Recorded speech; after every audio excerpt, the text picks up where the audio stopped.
Alright everyone, welcome to another RFC Reviews. I'm your host Diecast, and today we have War in Pocket DX9 34 Commander Dutch. You've got the touch, you've got the power.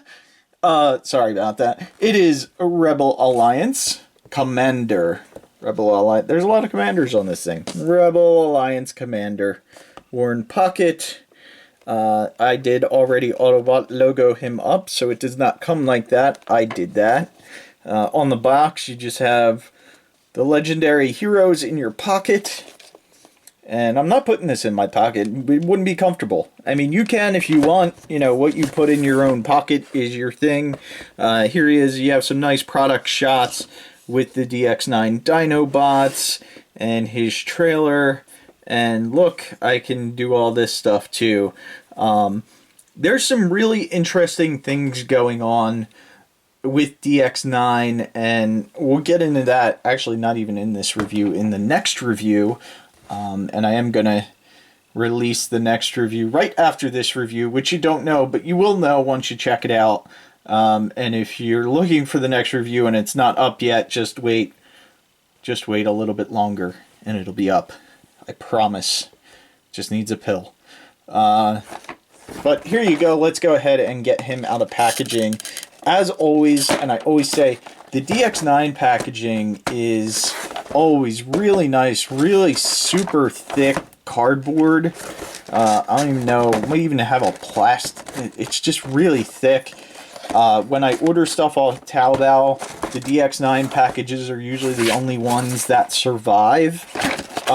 Because of how well they're packaged. Let's get the box out of the way. You get your typical black plastic with a clear plastic making the clamshell. And then you have Optimus Prime here attached to his trailer. And then you have his axe and his gun, which is black with a little bit of gray in there. And we'll talk about all this stuff later. And then you also get a baggie with instructions. So, just do a quick view of the instructions. And there you go. So, nothing special, but Prime is looking pretty good. Let's just do a quick size comparison. He can turn pretty well with the trailer, which is pretty impressive. He can do a full 90.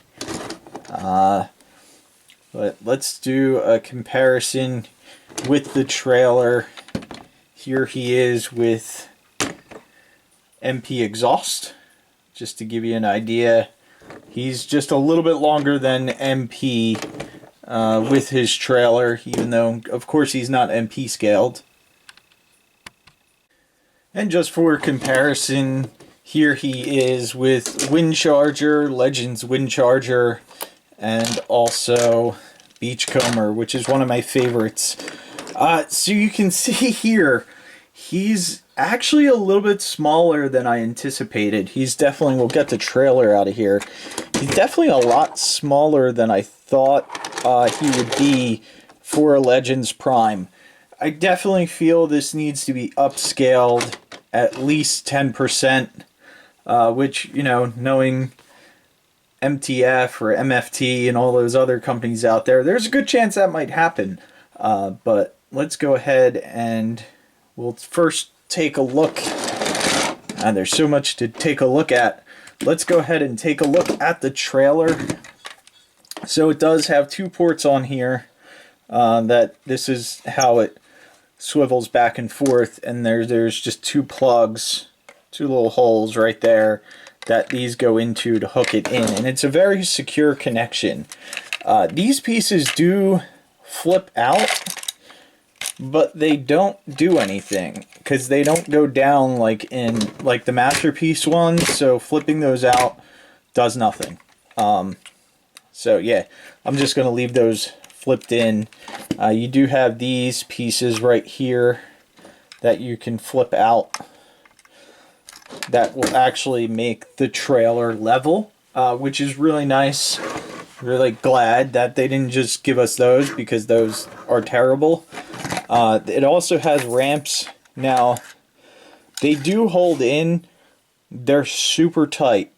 So, wow, I just whistled there almost. They're super tight, so I left them out. That way it would be easier to get out to do the review.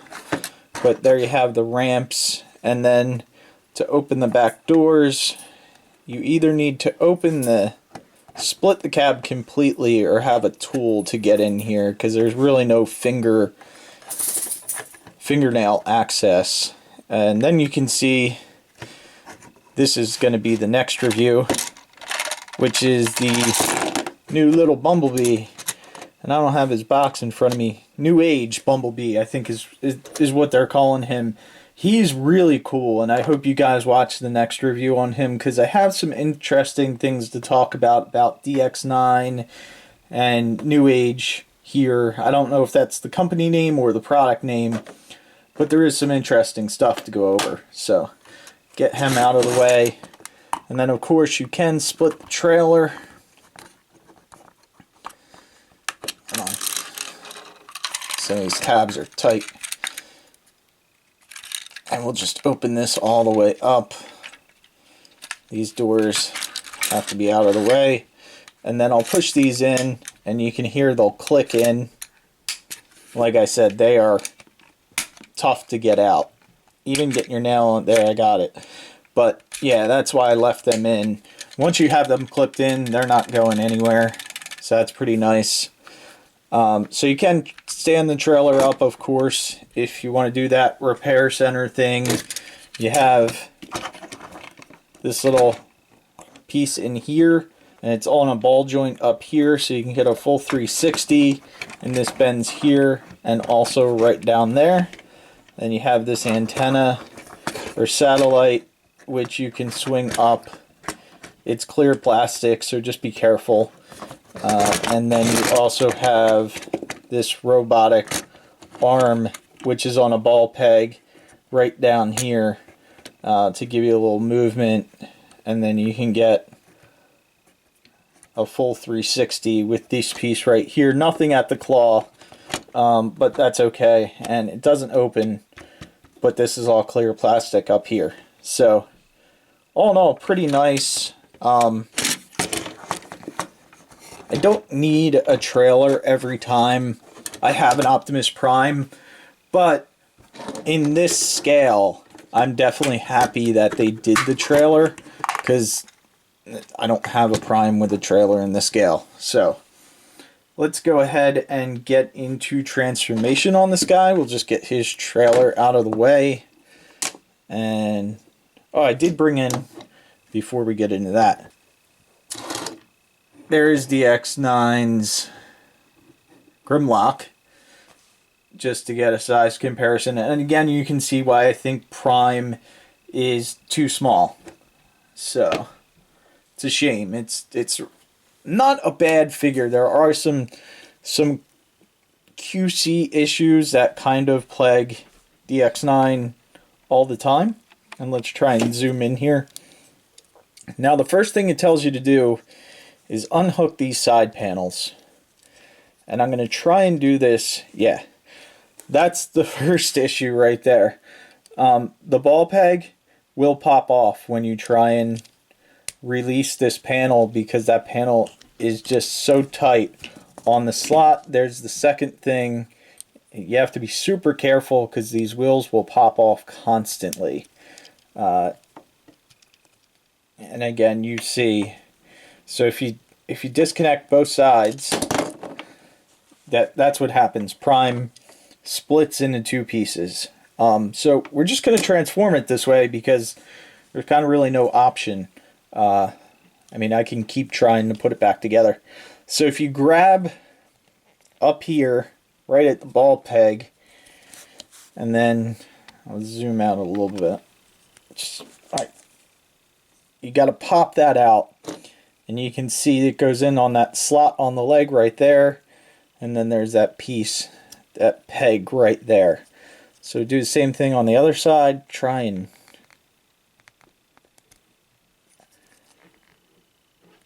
you can see why these pop off at the legs. They're just so tight. And then again, you have to be careful not to touch the wheels because they will pop off in a hot second. And they don't roll very well, so I wouldn't even recommend trying to make them roll. The ones on the trailer also do not roll very well. They will, but not hardly at all. So, now that we got the legs undone, to try and keep the transformation as accurate as possible, we'll pop these back on. Then we'll just finish up the legs. You can split them. Then we're going to extend the leg out. And again, they do pop off at the hip very easy. So on this side, we'll try and show you a little bit better. First, you want to undo the foot and then get this out of the way and extend the leg all the way out, just like that. Then you can close this piece up to form the side of the legs, put the foot out, or put the foot straight and rotate the toes out. Do the same thing on this side. That's the one step I was forgetting to unclip the foot first, because that kind of locks this interior panel right here into place. That goes into that slot on the foot. You also have to make sure that's lined up perfect when you're going back into vehicle mode. So let's get this panel all closed up, just like so. And then again, you can bring the toes out. So there you have the body, the lower half of the body all done. And then we're just going to come up to the top here. And this is typical Prime transformation. You're going to pull the arms out, bring these out to the side. What I like to do is just raise them up, kind of get them out of the way. And then come down here. You got to open the front of this grill right there. And then open that piece. And then again, in typical Prime, you just got to rotate this around. And we'll rotate this one around. And now we can do this whole front chest section. Get that up a little bit. Just make sure there's clearance for this grill to come down. That's another thing you have to watch your clearances on this figure. I guess you do on any figure, but you know what I mean. So we'll flip that around. That'll give him his pointed chest instead of the flat chest.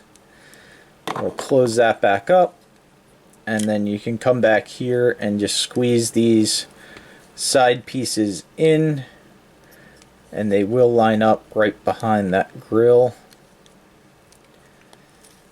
Again, you might just need to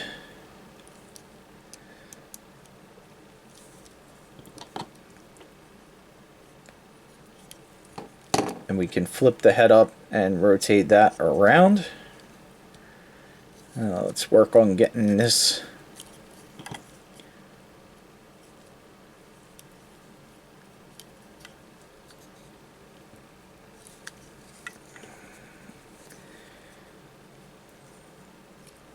and again, I don't know if I did a step wrong or if this is just tolerance issues. There you go. Kind of got to get that in to the grill first and then kind of bend that up, and then when you flip his waist down, that'll kind of lock everything in place. And it's a very tight connection, which again is just one of DX9's things. Either some things are too tight, like Richtofen, all the joints were super tight on that, and then some are just a little bit looser than you would like on the legs. And now we just want to flip up his front waist piece, rotate this around. That way his legs are in the proper position. And then there you go. There is Prime in his robot mode. And not bad looking at all. On the back, once you flip the head up, you can push that piece up too. But not a bad looking Prime. We'll get in real close on the head sculpt. The ears are, I think, are a tad further back than I would like. I wish they were just a little bit more at the 12th hour mark. You do have ball joints at the shoulders. They can go out all the way. You do get a swivel at the bicep. You get a 90-degree or a double jointed elbow with a little bit of detail in there, which is kind of nice right there. But you get more than 90 degrees. And you do get a waist swivel, but again, these legs just pop off like crazy right there. And it's, like I said, especially in transformation, it's a combination of these tabs being a little bit too big and these being just a little bit loose. I mean, you know, you can see they can hold a pose. They will fall down pretty easy if you tap them, but that could have been a lot better. You do get a, well, let me just show you on the leg here. You do get a mushroom peg right there, so technically you could get a swivel, but just because of how tight everything is and how this likes to pop off that ball joint, you can only get about that much, which is just the sculpt of that connection point for the ball joint. So you can't really, I mean, you can tempt fate and try to rotate it, but I don't believe in tempting fate today. So, oh man, pop that back on again, and there you go. You do get a little bit less than 90 degrees of bend at the leg or at the knee, which I think is fine. You do get plenty of ankle tiltage, or tiltage, or tilt. It's been long. And then you get a little bit of toe waggle down if you want that, if that helps. Head is on a ball joint. You do get a little bit of down, a little bit of up, some left and right. You can do the full 360. And then one of the other problems I have with this figure is, and this may be a personal thing, the Matrix to me is upside down. And that just bugs the heck out of me. I know I asked people online and they said either is good, they don't really care or have a preference. I just think somehow it looks stupid like that, and it needs to be the other way around. No, that's just a personal thing. If it doesn't bother you, that's awesome, but it does for me. So here is one of the other problems with this figure and the tolerances that I talk about, is his gun is way too loose, and that's just, I mean, that's unacceptable. So you can just shake it and it'll fall out. So even with that long peg, it's just one of those things that needed another QC pass, or maybe it was okay, because they do get samples, they do get, you know, all that stuff. So maybe it was okay, and when the final product went through, that just happened. I don't know. It's disappointing, but the only other accessory he has is right here, his little axe, hand of death and destruction, and it is pointy, and this one surprisingly fits in the hole very well, so no problems there. It's super secure, unlike this gun. And if you're looking for it, I'm sure a lot of people already know, it does have weapon storage. So if you want to store the gun in the trailer, you can do that. And it is also loose in there. It is, yep. And they show the axe being stored up here. I don't really see a way to store the axe in here. So I think those product shots are lying. Liars.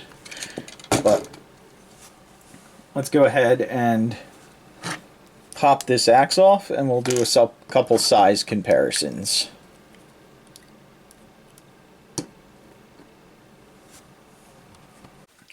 Alright, so here he is with the Hasbro Legends wind charger, and yeah, I don't think that's a bad scale for them. Here he is with DX9's version of Grimlock, and again, we'll try and get these in closer.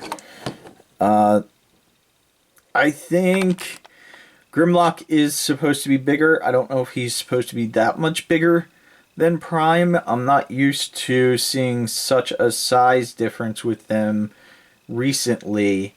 I think he's a little bit too big. Again, I think Prime is just a little bit too small, especially for even in the Hasbro Legends scale. Like, he should be definitely bigger than Windcharger as a mini bot. So I hope you guys enjoyed this review. Please make sure to like, comment, share anywhere you enjoy Transformers, because I'm not on every Transformers site or group in Facebook. So if you like my videos, please share them out to other groups so other groups can see my videos. I think that's one of my biggest downfalls with the videos right now, is I just don't have enough time to share properly throughout the internet. So if you guys could help me, I really appreciate it. Again, make sure you subscribe to the channel and share with everyone who may enjoy this video. Thank you guys for watching, and make sure you tune into the next review, because it's going to be this guy, and there's going to be some interesting talk about where this actually came from. Thank you guys for watching, and we'll see you next time.